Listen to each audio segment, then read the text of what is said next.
Hello student, this is science के। आज हम शुरू कर रहे हैं क्लास 10th का चैप्टर नंबर 2 जो रहेगा acid base and salt. Clear? तो इसमें हम तीन अलग अलग चीजें पढ़ने वाले हैं, एसिडिक मटेरियल, बेसिक मटेरियल और सोल्ट। अब इस बात का मतलब क्या है, कैसा भी कंपाउंड हो यानी कि कैसा भी मटेरियल हो, चाहे उसका सोर्स नेचर रहा हो या वो एक सिंथेटिक हो, ठीक है, यानी नेचुरल मटेरियल हो चाहे एक सिंथेटिक यानी कि आर्टिफिशियल मटेरियल हो, उसका कोई ना कोई पर्टिकुलर नेचर होता है। नेचर के अकॉर्डिंग तीन पार्ट्स में उसको डिवाइड किया जाएगा। या तो उसका नेचर एसिडिक मटेरियल होगा तो हम उसको एसिड कहेंगे, या उसका नेचर बेसिक होगा तो हम उसको बेस कहेंगे, और या अगर वो नेचर में न्यूट्रल हुआ तो हम उसको कहते हैं सोल्ट। क्लियर? तो एसिड बेस सोल्ट का मीनिंग आज हम सिर्फ इसका करने वाले हैं इंट्रोडक्शन। ठीक है, आज का लेक्चर क्या रहेगा, सिर्फ इंट्रो रहेगा, यानी कि मटेरियल को उसके नेचर के बेस पर तीन पार्ट्स में हम या तीन ग्रुप्स में हम डिवाइड कर सकते हैं। ठीक है, तो हम बात करने वाले हैं मटेरियल की। और एक ध्यान रखना, ये जो मटेरियल है ये नेचुरल भी हो सकता है और artificial, on the basis of. और ये जो अब नेचर है एसिड बेस और सोल्ट का, एक्चुअल में ये इसको केमिकल बोला जाता है, केमिकल प्रॉपर्टी।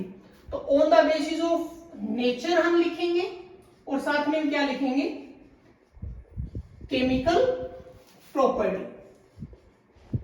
ठीक है, क्योंकि ये जो नेचर है ये किस में काउंट होता है, केमिकल प्रॉपर्टी में काउंट होता है।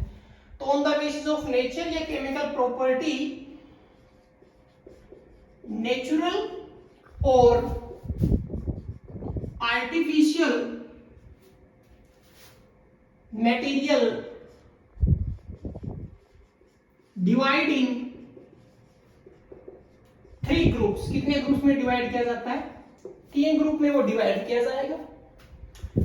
पहला होगा एसिडिक नेचर। कौन सा नेचर होगा, एसिडिक नेचर।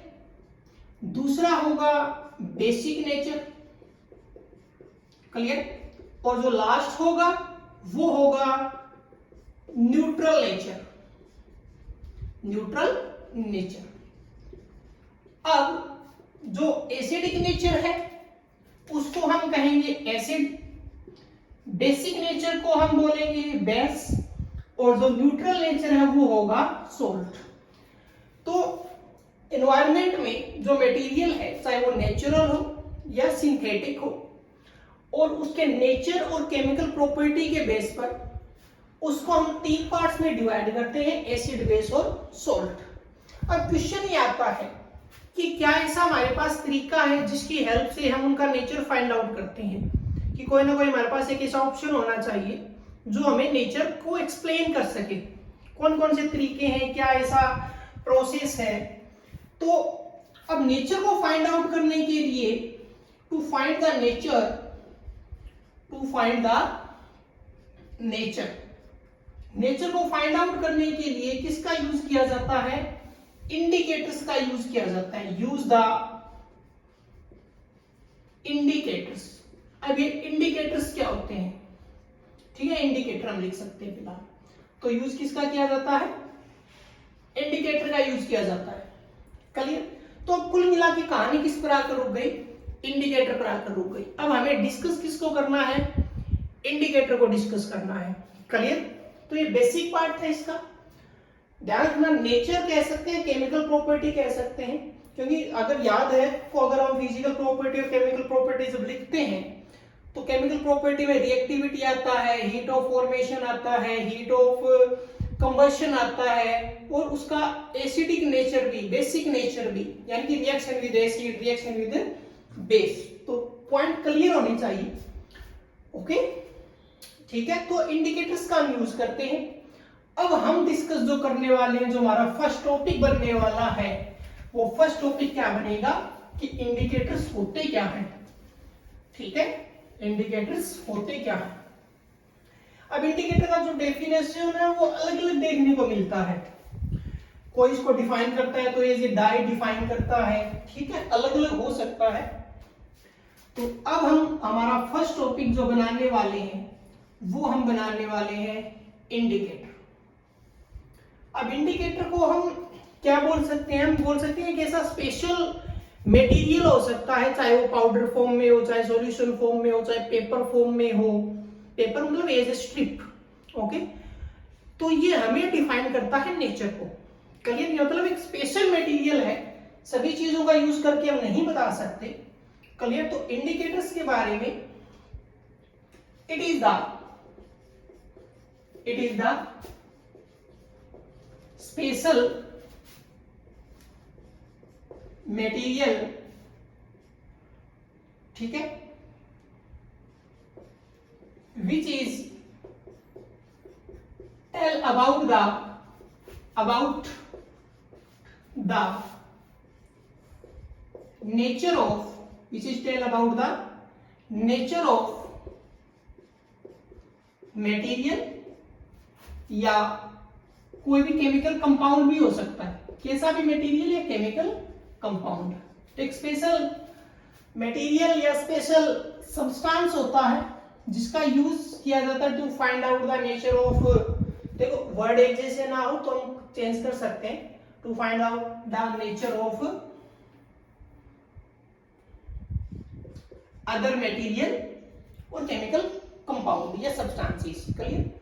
इसको कई बार डाई के फॉर्म में भी लिखा जाता है, यानी कि इंडिकेटर इज ए डाई, ऐसा डेफिनेशन भी एनसीईआरटी में दिया जाता है। ठीक है, तो हम लिख सकते हैं it is a dye which is define the nature of material, जो मटेरियल का नेचर डिफाइन करता है। क्लियर? लेकिन हम इस ऊपर वाले डेफिनेशन को लेके चलेंगे। क्यों लेके चलेंगे? क्योंकि इंडिकेटर्स बहुत अलग अलग तरीके के आएंगे, तो it is a special substance और material which is tell about the nature of other material और केमिकल कंपाउंड, और ये डेफिनेशन हो गया एनसीईआरटी का। अब सबसे जो इंपॉर्टेंट है इसमें, वो सबसे इंपॉर्टेंट है टाइप्स, कि इंडिकेटर वो कितने टाइप्स के होते हैं। ठीक है, अलग अलग तरीके के इंडिकेटर्स आएंगे, उनके फिर फर्दर टाइप्स भी आएंगे। तो इंडिकेटर हम यहाँ पे जो पढ़ने वाले हैं वो हम लगभग पढ़ेंगे यहाँ पे 4 टाइप्स के। ठीक है ना, ये टाइप्स वगैरह है, ये आप अपने तरीके से भी अरेंज कर सकते हो। यहाँ पे हम सबसे पहले पढ़ने वाले हैं नेचुरल, फिर हम पढ़ेंगे सिंथेटिक, फिर हम पढ़ेंगे ऑल्फैक्टरी इंडिकेटर, और लास्ट में जो आएगा वो आएगा यूनिवर्सल। तो ये कोई जरूरी नहीं है कि 4 है तो 4 में ही 2 में सम अप कर दो, ना करो 5 बना दो, कोई फिक्स नहीं है। तो ये बस बनाया हुआ है डिवाइडेशन, वैसे बनाया हुआ है, कोई फिक्स नहीं है, इस बात को याद रखें। ठीक है, क्योंकि कैटेगरी कई बार एक दूसरे में भी एग्जिस्ट करती है, एक दूसरे में भी एग्जिस्ट करेगी, कि आपको लगेगा ये सर सिंथेटिक नहीं है नेचुरल है, ऐसा होगा। अब क्वेश्चन ये आता है कि जो रिजल्ट्स होंगे इंडिकेटर्स के वो हमें अलग अलग फॉर्म में मिलेंगे, यानी कि जो रिजल्ट है कि हम पता लगाएंगे, लेकिन कैसे? तो इंडिकेटर जो हमें रिजल्ट देगा वो लगभग रिजल्ट हमें मिलेंगे तो कलर के फॉर्म में, और एक हमें मिलेगा स्मेल की फॉर्म में। किसकी फॉर्म में? स्मेल के फॉर्म में। क्लियर? तो ये रिजल्ट्स है इंडिकेटर के। अब हम लिख रहे हैं हल्का सा एक फ्लो चार्ट बनाते हैं 4 टाइप्स का, कि हम क्या क्या पढ़ने वाले हैं। क्लियर? हम क्या क्या पढ़ने वाले हैं उनका एक हल्का सा फ्लो चार्ट है, उससे आपको आइडिया हो जाएगा, आपके दिमाग में ऑलरेडी रहेंगी चीजें। ठीक है,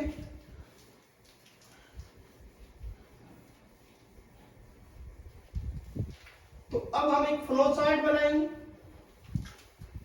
ओके, तो इंडिकेटर में 4 टाइप्स में से जो नंबर 1 हम लेके चलेंगे, वो नंबर 1 इंडिकेटर हम लेके चलेंगे नेचुरल। कौन सा लेके चलेंगे? नेचुरल इंडिकेटर हम लेके चलेंगे। और उस नेचुरल इंडिकेटर में जो हम पढ़ने वाले हैं इसमें सबसे पहला हम पढ़ेंगे लिटमस। क्या पढ़ने वाले हैं हम इसमें?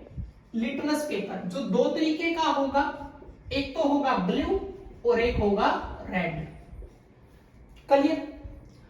लिटमस के बाद इसमें हम एक पढ़ेंगे टर्मरिक। क्या पढ़ने वाले हैं? टर्मरिक। ठीक है, लिटमस पेपर और टर्मरिक दो पढ़ेंगे। सेकंड टाइप पर जो हम डिस्कस करेंगे वो होंगे सिंथेटिक।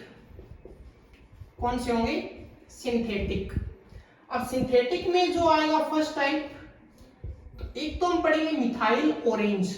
क्या पढ़ेंगे? मिथाइल ऑरेंज पढ़ेंगे, ये केमिकल कंपाउंड होता है। और एक हम पढ़ेंगे फिनोफ्थलीन। क्या पढ़ेंगे? फिनोफ्थलीन। ठीक है।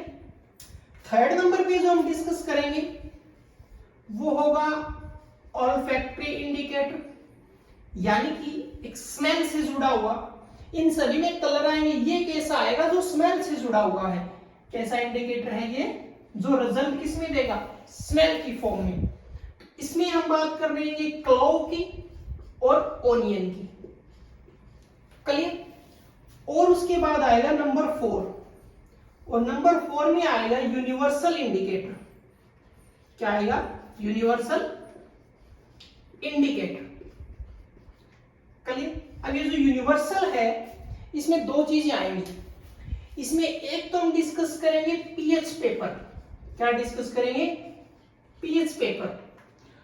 और यानी कि ये जो यूनिवर्सल है एक तो पेपर की फॉर्म में, और एक इसका आता है सॉल्यूशन, जिसको बोला जाता है यूनिवर्सल सॉल्यूशन। क्या बोला जाता है? Universal solution. ये हमारा कंप्लीट पैटर्न रहेगा इंडिकेटर को समझने का। अब जो मैं बात कह रहा था कैटेगरी की, उसको समझो जरा ध्यान से, कि ये जैसे ये लिटमस पेपर है, तो ये लिटमस पेपर एक्चुअल में तो देखो बनाना पड़ता है, लेकिन इस लिटमस पेपर का जो सोर्स है, जो इसका सोर्स है, वो एक्चुअल में नेचर से जुड़ा हुआ है। एक प्लांट थैलोफाइटा कैटेगरी का होता है लाइकेन, उस लाइकेन प्लांट से जुड़ा हुआ है, लाइकेन प्लांट से। लेकिन ध्यान रखिए, उस प्लांट को चेंज तो पेपर की फॉर्म में किया जाता है ना, तो एक तरीके का एक प्रोसेस तो हो गया ना, मैन-मेड प्रोसेस है, लेकिन एक्चुअल में उसका सोर्स कौन सा है? नेचर है। अच्छा, ये कंप्लीट सिंथेटिक मटेरियल, ये समझ में आता है। अब इनको देखो, क्लो और ओनियन, ये दोनों भी तो एक नेचुरल मटेरियल ही होते हैं।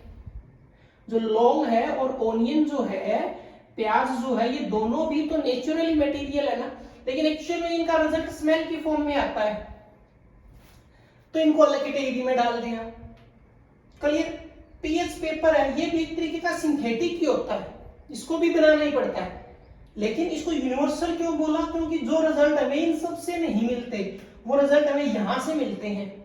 सबसे बेटर, सबसे इजी या सबसे अच्छी इंफॉर्मेशन, सबसे ज्यादा इंफॉर्मेशन जो हमें मिलेगी, वो हमें कहां से मिलेगी? यूनिवर्सल से मिलेगी। क्लियर? तो कैटेगरी ये बड़ी बड़ी बातें हैं ताकि आप डिफरेंशिएट कर पाओ चीजों को। क्लियर? तो सबसे पहले हम नेचुरल, फिर सिंथेटिक, ऑल्फैक्टरी, यूनिवर्सल, ये सारी चीजें पढ़ेंगे। Clear? Okay, one by one video में कवर करेंगे। आज का सिर्फ इंट्रोडक्शन था कि एसिड बेस सॉल्ट का मतलब क्या है या इंडिकेटर्स होते क्या है। कल से नेक्स्ट लेक्चर से वन बाय वन एक एक इंडिकेटर को स्टडी किया जाएगा। तो मिलते हैं नेक्स्ट लेक्चर में।